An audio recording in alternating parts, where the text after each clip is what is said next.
안녕하세요. 새로운 한 주도 주님의 풍성한 사랑을 누리는 그런 한 주가 될 수 있기를 축복합니다. 오늘 본문은 에스겔 16장입니다. 주님께서 나에게 말씀하셨다. 사람아, 너는 예루살렘 사람들에게 그들이 얼마나 역겨운 일을 저질렀는지를 알려주어라. 이렇게 말하여 주어라. 나 주 하나님이 예루살렘을 두고 말한다. 너의 고향, 네가 태어난 땅은 가나안이고 네 아버지는 아모리 사람이고 내 어머니는 헷 사람이다. 네가 태어난 것을 말하자면 내가 태어나던 날 아무도 내 탯줄을 잘라주지 않았고 내 몸을 물로 깨끗하게 씻어주지 않았고 내 몸을 소금으로 문질러 주지 않았고 내 몸을 포대기로 감싸주지도 않았다. 이 모든 것 가운데서 한 가지만이라도 너에게 해줄 만큼 너를 불쌍하게 여기고 돌보아 준 사람이 없다. 오히려 네가 태어나던 바로 그날에 사람들이 내 목숨을 천하게 여기고 너를 내다가 들판에 버렸다.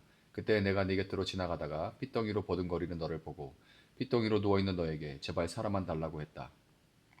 핏덩이로 누워있는 너에게 제발 사람만 달라고 했다. 그리고서 내가 너를 키워 들의 풀처럼 무성하게 하였더니 네가 크게 자라 보석 가운데서도 가장 아름다운 보석처럼 되었고 네 가슴이 뚜렷하고 머리카락도 길게 자랐는데 너는 아직 벌거벗고 있었다. 그때 내가 네 곁으로 지나가다가 너를 보니 너는 한창 사랑스러운 때였다. 그래서 내가 내 몸 위에 나의 겉옷자락을 펴서 네 벗은 못을 가리고 너에게 맹세하고 너와 언약을 맺어서 너는 나의 사람이 되었다. 나 주 하나님의 말이다. 내가 너를 목욕을 시켜서 내 몸에 묻은 피를 씻어내고 기름을 발라주었다. 수놓은 옷을 내게 입혀주었고 물개 가죽신을 내게 신겨주고 모시로 네 몸을 감싸주고 비단으로 겉옷을 만들어 주었다. 내가 온갖 보물로 너를 장식하여 두 팔에는 팔찌를 끼워주고 목에는 목걸이를 걸어주고 코에는 코걸이를 걸어주고 두 귀에는 귀고리를 달아주고 머리에는 화려한 면류관을 씌워주었다. 이렇게 너는 금과 은으로 장식하고 모시옷과 비단옷과 수놓은 옷을 입었다. 또 너는 고운 밀가루와 꿀과 기름으로 만든 음식을 먹어서 아주 아름답게 되고 마침내 왕비처럼 되었다. 네 아름다움 때문에 네 명성이 여러 이방 나라에 퍼져나갔다. 내가 내게 베푼 화려함으로 네 아름다움이 완전하게 된 것이다. 나 주 하나님의 말이다. 그런데 너는 내 아름다움을 믿고 내 명성을 의지하여 음행을 하였다. 지나가는 남자가 원하기만 하면 누구하고나 음행을 하여 내 이름을 그의 것이 되게 하였다. 너는 내 옷을 가져다가 가지각색의 산당들을 꾸미고 그 위에서 음행을 하였다. 이런 일은 전에도 없었고 앞으로도 없을 것이다. 너는 내가 내게 준 나의 금과 은으로 만든 장식품들을 가져다가 남자의 형상들을 만들어 놓고 그것들과 음행을 하였다. 너는 수놓은 옷을 가져다가 그 형상들에게 입혀주고 내가 준 기름과 향을 그것들 앞에 가져다 놓았다. 또 너는 내가 너에게 준 음식 곧 내가 너를 먹여 살린 고운 밀가루와 기름과 꿀을 그것들 앞에 가져다 놓고 향기 나는 제물로 삼았다. 네가 정말로 그렇게 하였다. 나 주 하나님의 말이다. 또 너는 우리 사이에서 태어난 아들들과 내 딸들을 데려다가 우상들에게 제물로 바쳐 불사르게 하였다. 너의 음욕이 덜 찼느냐? 내가 내 아들 딸마저 제물로 바쳤다. 또 내가 그들을 불 속으로 지나가게 하였다. 너는 핏덩이로 버둥거리던 때와 벌거벗은 몸으로 지내던 내 어린 시절을 기억하지 않고 온갖 역겨운 일과 음행을 저질렀다. 나 주 하나님의 말이다. 내게 재앙이 닥친다. 재앙이 닥친다. 네가 그 모든 악행을 저지른 다음에도 너는 길거리마다 네가 올라갈 누각을 짓고 내가 누울 높은 단을 만들었다. 너는 길 머리마다 높은 단을 만들어 놓고 내 아름다움을 흉측하게 더럽히고 지나가는 모든 남자에게 네 두 다리를 벌려 음행을 많이 하였다. 너는 이집트 남자들 곧 하체가 큰 이웃 나라 남자들과 음행을 하였다. 너는 수도 없이 아주 음란하게 음행을 하여 내 분노를 터뜨렸다. 그러므로 내가 내 손을 펴서 너를 치고 내가 날마다 먹을 양식을 줄이고 또 너를 미워하는 블레셋 여자들 곧 내 추잡한 행실을 보고 역겨워하는 여자들에게 너를 넘겨주어서 마음대로 하게 하였다. 그런데도 너는 음욕이 차지 않아서 아시리아 남자들과 음행하였다. 그들과 음행을 한 다음에도 내 음욕이 차지 않아서 너는 저 장사하는 나라 바빌로니아 남자들과 더 많이 음행을 하였다. 그래도 너의 음욕은 차지 않았다. 나 주 하나님의 말이다. 내가 방자한 창녀와 똑같이 모든 일을 했으면서도 너는 마음이 왜 그렇게 약하냐? 내가 길 머리마다 높은 단을 만들어 놓고 길거리마다 누각을 세워놓고 몸을 팔면서도 내가 화대를 받지 않으니 너는 창녀와 같지도 않구나. 너는 제 남편이 아는 남자들과 간통하는 음란한 유부녀로구나. 창녀들은 화대를 받는 법이다. 그러나 너는 내 모든 정부에게 선물을 주어가며 사방에서 불러다가 너와 음행을 하자고 남자들에게 돈까지 주었다. 이렇게 너는 다른 여자들과 정반대로 음행을 하였다. 정부들이 너를 따라다니는 것도 아니고 내가 몸값을 받는 것도 아니고 오히려 내가 몸값을 주어가면서 음행을 하니 너는 다른 여자들과는 정반대다. 그러므로 창녀야, 너는 나 주의 말을 들어라. 나 주 하나님이 말한다. 내가 장부들과 정부들과 음행을 하고 내 모든 역겨운 우상과 음행을 할 때에 너는 재산을 쏟아붓고 네 벗은 몸을 드러내었다. 너는 온갖 가증한 우상들에게 내 자식들의 피를 바쳤다. 그러므로 네가 함께 즐기던 네 정부들과 네가 좋아하던 모든 남자뿐 아니라 네가 미워하던 남자도 내가 모두 모아서 너를 치게 하겠다. 내가 그들을 사방에서 모아 너를 치게 하고 내 벌거벗은 몸을 드러내 놓아 그들이 모두 내 벌거벗은 몸을 보게 하겠다. 그리고 나는 너를 간음을 하고 살인을 한 여인을 재판하듯이 재판하며 내 분노와 질투로 내게 살인죄의 벌을 내리겠다. 내가 너를 그들의 손에 넘겨주면 그들이 내 누각을 헐고 내 높은 단을 무너뜨릴 것이며 내 옷을 벗겨버리고 내 모든 장식품을 빼앗은 다음에 너를 벌거벗게 알몸으로 버려 둘 것이다. 그들은 너를 대항하여 한 무리를 끌고 와서 너를 돌로 치고 칼로 찔러 죽일 것이다. 그들은 내 집을 불사르고 많은 여인이 보는 앞에서 너에게 벌을 내릴 것이다. 내가 이렇게 내 음행을 끝장내서 네가 다시는 그들에게 선물을 줄 수 없게 하겠다. 그제야 너에 대한 내 분이 풀리고 내 질투가 사그라지고 마음이 평온해져서 다시는 화를 내지 않게 될 것이다. 네가 어린 시절을 기억하지 않고 이 모든 일로 내 분노를 터뜨려 놓았으니 나도 네 행실대로 네게 그대로 갚을 것이니 내가 다시는 역겨운 우상을 섬기는 일에다가 음행까지 더하는 일을 하지 못할 것이다. 나 주 하나님의 말이다. 사람들마다 너를 비꼬아서 그 어머니의 그 딸이라는 속담을 말할 것이다. 네가 바로 남편과 자식들을 미워하던 내 어머니의 딸이며 네가 바로 남편과 자녀들을 미워하던 내 언니들의 동생이다. 너희 어머니는 햇사람이며 아버지는 아모리 사람이다. 그리고 내 언니는 그 딸들을 데리고 북쪽에 사는 사마리아이고 내 동생은 딸들 데리고 남쪽에 사는 소돔이다. 너는 그들의 행실만을 따라가거나 그들의 역겨운 일들만을 따라하는 것만이 아니라 그것도 오히려 부족한 듯이 내 모든 행실이 그들보다 더 타락하였다. 나 주 하나님의 말이다. 내가 나의 삶을 두고 맹세한다. 네 동생 소돔 곧 그와 그 딸들은 너와 네 딸들처럼 행동하지는 않았다. 내 동생 소돔의 죄악은 이러하다. 소돔과 그의 딸들은 교만하였다. 또 양식이 많아서 배부르고 한가하여 평안하게 살면서도 가난하고 못 사는 사람들의 손을 붙잡아 주지 않았다. 오히려 그들은 교만하였으며 내 눈앞에서 역겨운 일을 하였다. 그러므로 내가 그것을 보고는 그들을 없애버렸다. 사마리아는 내가 죄지른 모든 죄의 반만큼도 죄를 짓지 않았다. 내가 그들보다 역겨운 일들을 더 많이 하였기 때문에 내가 저지른 그 온갖 역겨운 일들로 너는 내 언니와 아우의 죄가 없는 것처럼 보이게 하였다. 네가 네 언니와 아우보다 더 역겨운 죄를 지음으로 내 언니와 아우가 유리한 판단을 받았으니 너는 마땅한 수치를 당해야 할 것이다. 너 때문에 그들이 의로운 것처럼 보이게 되었다. 내가 이렇게 네 언니와 아우를 의롭게 보이게 하였으니 너도 부끄러운 줄 알아라. 네가 마땅한 수치를 당할 것이다. 내가 그들을 다시 잘 살게 해주겠다. 소돔과 그 딸들을 다시 잘 살게 해주고 사마리아와 그 딸들을 다시 잘 살게 해주겠다. 또 내가 그들과 함께 너도 다시 잘 살게 해주겠다. 그제야 너는 내 치욕을 감당하고 내가 저지른 모든 죄를 부끄러운 줄 알게 될 것이다. 네 언니와 아우는 네가 당하는 수치를 보고 자신들이 얼마나 유복한지를 알게 될 것이다. 내 아우 소돔과 그 딸들이 예전 상태로 회복되고 내 언니 사마리아와 그 딸들이 예전 상태로 회복될 때에 너와 네 딸들도 예전 상태로 회복될 것이다. 내가 교만하던 시절에는 네가 네 아우 소돔의 수문을 들을 때에 그를 비웃었다. 그러나 그것은 네 죄악이 드러나기 전에 있었던 일이다. 오히려 이제는 내가 그들의 놀림감이 되었다. 사방에서 너를 멸시하는 사람들 곧 에돔의 딸들과 그 모든 이웃이 너를 비웃고 블레셋 딸들이 너를 조롱한다. 내가 음행을 저지르고 또 그처럼 역겨운 일들을 저질렀으니 그 벌을 면할 것이라고는 생각하지 말아라. 나 주의 말이다. 나 주 하나님이 말한다. 너는 네가 한 맹세를 하찮게 여겨 그 언약을 깼으니 나도 네가 한 것과 똑같이 너에게 하겠다. 그러나 나는 네 젊은 시절에 내가 너와 맺은 언약을 기억해서 너와 영원한 언약을 세우겠다. 비록 이것은 너와 나 사이에 세운 언약 속에 들어있는 것은 아니라 하더라도 내가 너보다 더 큰 네 언니와 너보다 작은 네 아우를 모두 내 딸로 삼아주며 너는 네가 저지른 악한 행실을 기억하고 부끄러워할 것이다. 이렇게 내가 직접 너와 언약을 세우면 그때야 비로소 너는 내가 주인 줄 알 것이다. 내가 이렇게 하는 까닭은 네가 저지른 모든 악한 일을 용서받은 다음에 네가 지난 일들을 기억하고 놀라고 그리고 부끄러워서 다시는 입도 열지 못하게 하려는데 있는 것이다. 나 주 하나님의 말이다. 아멘. 자, 오늘 본문 에스겔 16장은 성경 전체를 통틀어서 정말 에레미야 애가 못지않게 가슴 아프고 절절한 에레미야 애가는 조금 또 다른 느낌으로 그렇게 슬픈 하나님의 사랑, 그 사랑 가운데도 질투가 담겨 있는 그 압도적인 그 하나님의 사랑, 그 사랑을 또 배반한 우리의 죄악, 이스라엘의 죄악이 얼마나 가혹하고 처절한지를 가장 잘 보여주는 한편의 비극입니다. 3절부터 5절을 보면 하나님은 이스라엘의 영적인 근본이 얼마나 미천하고 부정했는지를 가감없이 폭로하고 계시죠. 이스라엘은 태어날 때부터 탯줄도 잘리지 못했고 물로 깨끗하게 씻기지도 못했고 아무도 돌보지 않아서 버림받은 들판의 피투성이가 돼서 손짓하고 발짓하는 가련하고 그런 힘든 그런 아기에 불과했습니다. 이것이 이 모습이 지금은 상상할 수 없죠. 지금 이제 뭐 산부인과에서 태어나는 그런 아이들의 모습과는 상상할 수 없어요.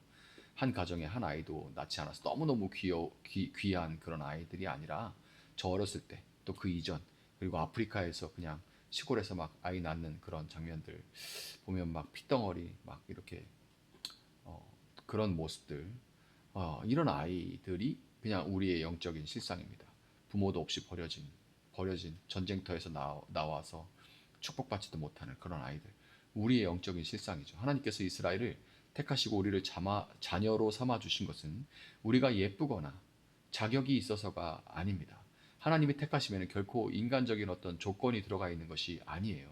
6절부터 14절을 보면 하나님은 들판을 지나가시다가 피투성이로 죽어가는 우리를 보시고 너는 피투성이라도 살아만 있어라 말씀하시면서 생명을 불어넣어 주셨습니다.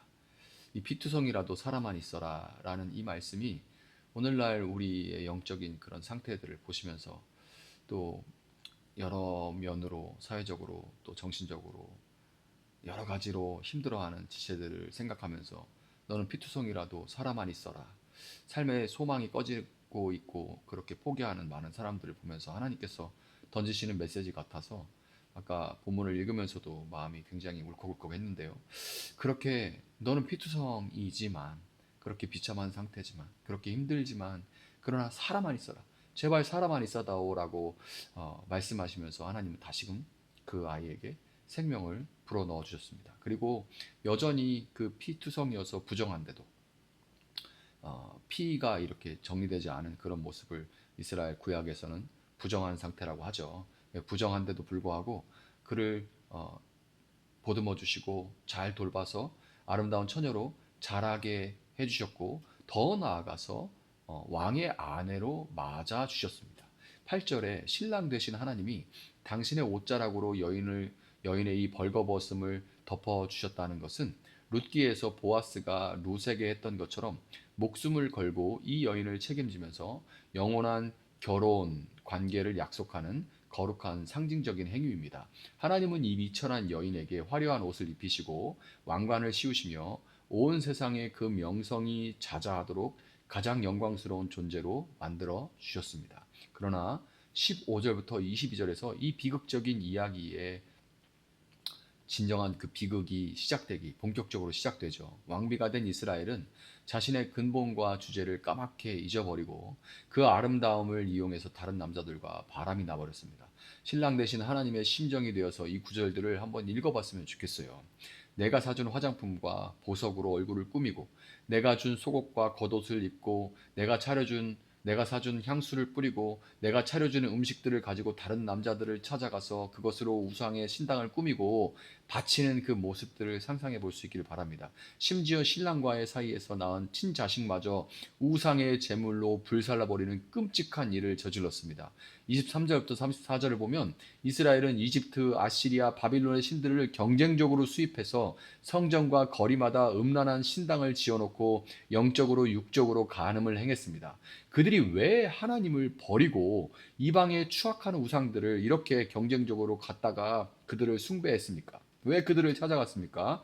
그 신들은 나에게 당장 눈앞에 풍요와 성공을 준다고 생각했기 때문이고 무엇보다 이 신들은 나로부터 내가 어떤 거룩하기를 바라는 나의 거룩함을 정결함을 요구하지 않는 그 만만한 신들이었기 때문에 그래요.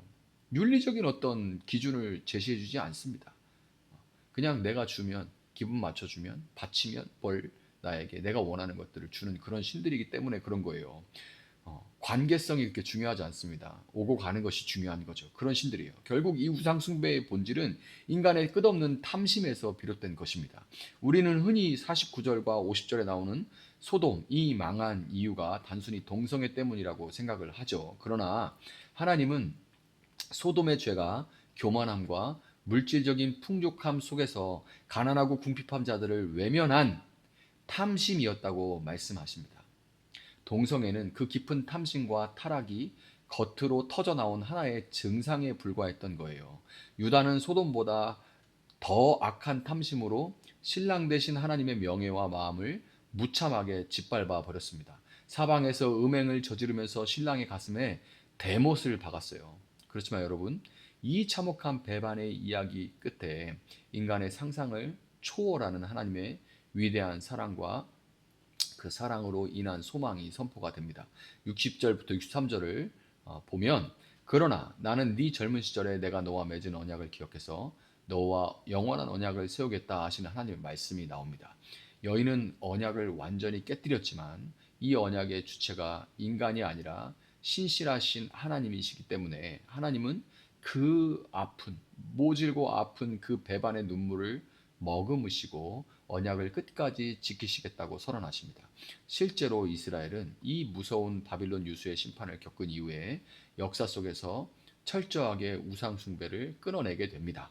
하나님은 심판을 통해서라도 당신의 신부를 정결하게 만드시는 분입니다. 그리고 이 영원한 언약의 성취는 바로 우리 주 예수 그리스도를 통해서 온전히 이루어졌습니다.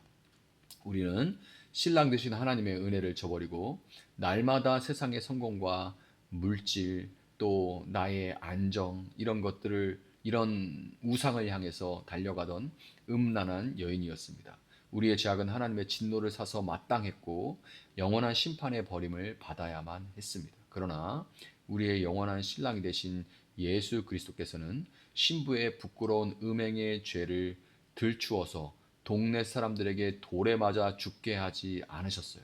찍소리도 못하고 죽어야만 하는 운명이었지만 그렇게 버려두지 않으셨습니다. 도리어 주님이 골고다 언덕, 갈보리 언덕 위에서 벌거 벗겨지시는 수치와 모욕을 당하시고 물과 피를 쏟으시면서 돌에 맞고 물과 피를 쏟으시면서 신부의 모든 죄값을 십자가에서 대신 치러주셨습니다. 그리고 부활하셔서 당신의 거룩한 보혈의 옷자락으로 우리의 모든 추악한 허물을 영원히 덮어 주셨습니다. 그래서 우리를 다시는 정죄함이 없는 흠없고 정결한 그리스도의 신부로 회복시켜 주시는 최고의 위로와 소망을 선물해 주신 것입니다. 여러분, 그래서 오늘 이 새날에 우리를 바라보시는 신랑 되신 예수 그리스도의 은혜를 기억할 수 있기를 소망합니다.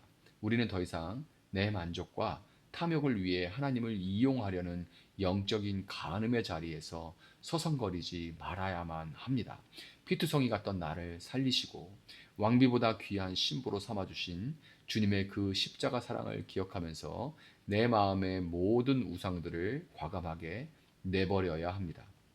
세상이 아무리 물질주의로 우리를 유혹할지라도 나를 끝까지 포기하지 않으시고 영원한 언약으로 붙드시는 신실하신 하나님 말을 신뢰해야 합니다.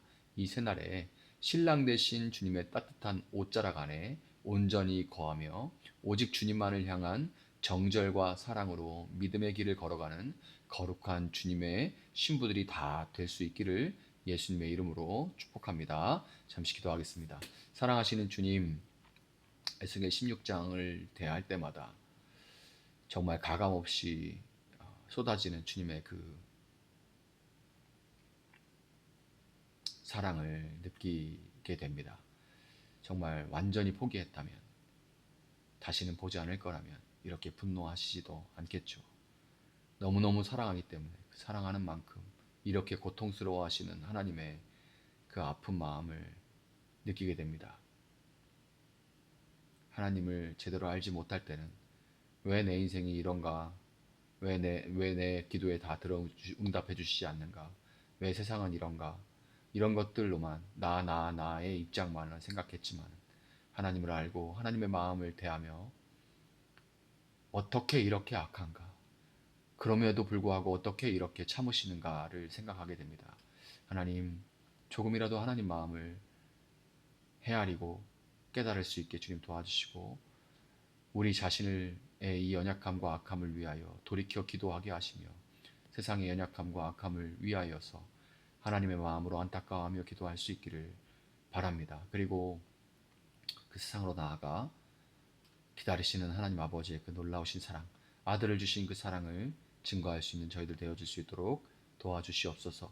오늘 하루 정결한 그리스도의 신부로 살아갈 수 있도록, 말씀 안에 거할 수 있도록, 주님과 동행할 수 있도록 저희들과 함께하여 주시옵소서. 감사하며 예수님의 이름으로 기도합니다. 아멘. 오늘 주신 말씀 붙들고 계속해서 기도합니다.